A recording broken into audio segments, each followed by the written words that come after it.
Well, hello, wherever in the world you are. Today I want to talk about something close to my own experience. I won't say close to my heart because that implies I like it.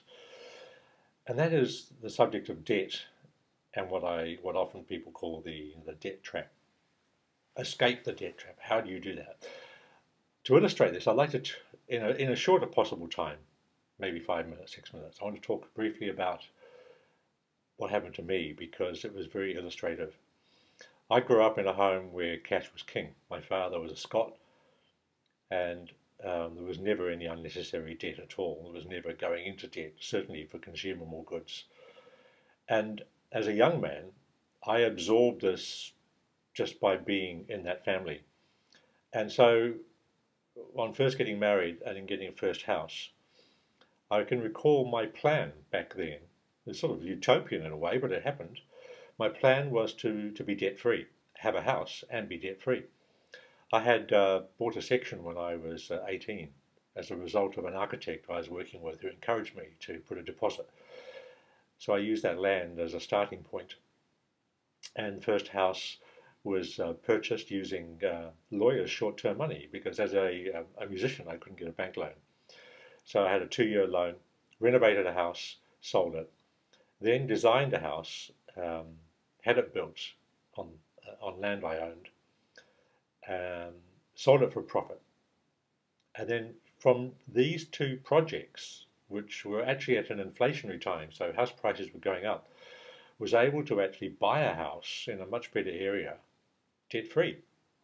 And so at the ripe old age of let me think now would be like around about 26, 27, was debt free.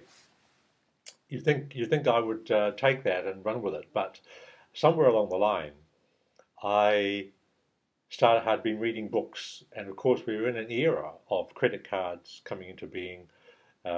People talking about, why not borrow, improve your life now, and I made a fatal mistake, which I perpetuated over a number of years. And the first mistake was to borrow to go into a business which I had no experience in, a bookshop business, which failed 6 months later. That put me into a situation of having to raise a mortgage on a house. That then continued the slippery slide. So later on, I did actually make a successful business, and the success sort of went to my head. That success, where my income was going up, led me to believe that I could now borrow more to get a better house. So I did that, and I had a business that was doing very well, and the house was costing a lot more. The mortgage was a lot bigger than the previous one, but for some reason or other, I thought I was okay. Until that business that I had been going very well, I sold it after 8 years, and the next 2 years were a little bit like hell because I was very confident when I sold my business, and I thought I couldn't do anything wrong.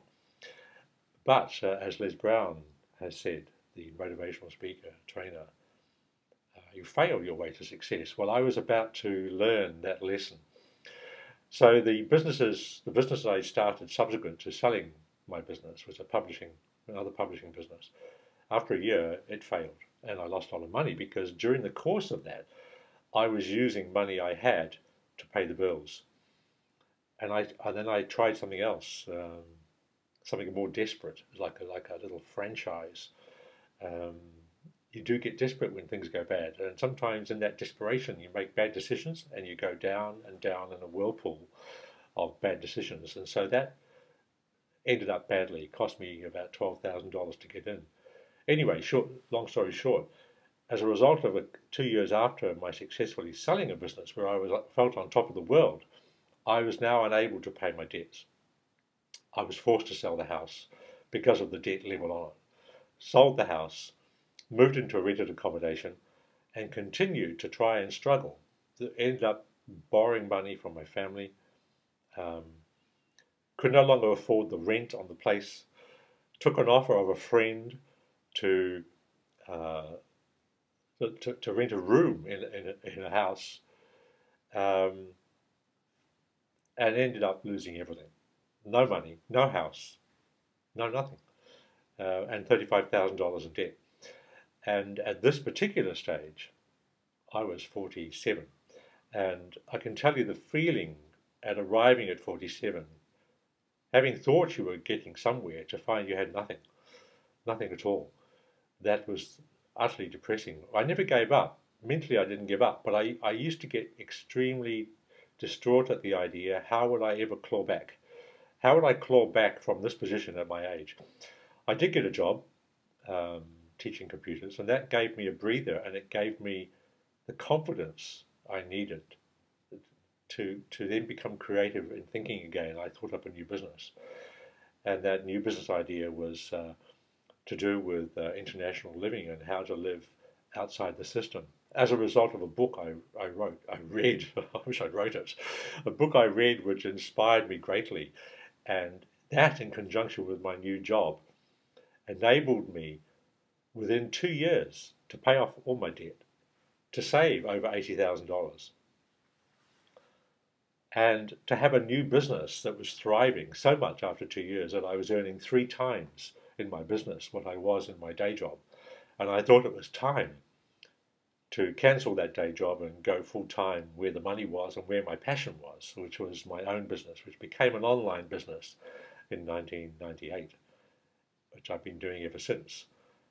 And of course, having gone through that terrible experience with debt, having started as a young man being intent on not having debt, then having been suckered into it through popular culture and my own willingness to drift away from my early values, to be forced back through the experience of indebtedness and technical bankruptcy. I mean, I did look at the option of bankruptcy, but it was too scary for me.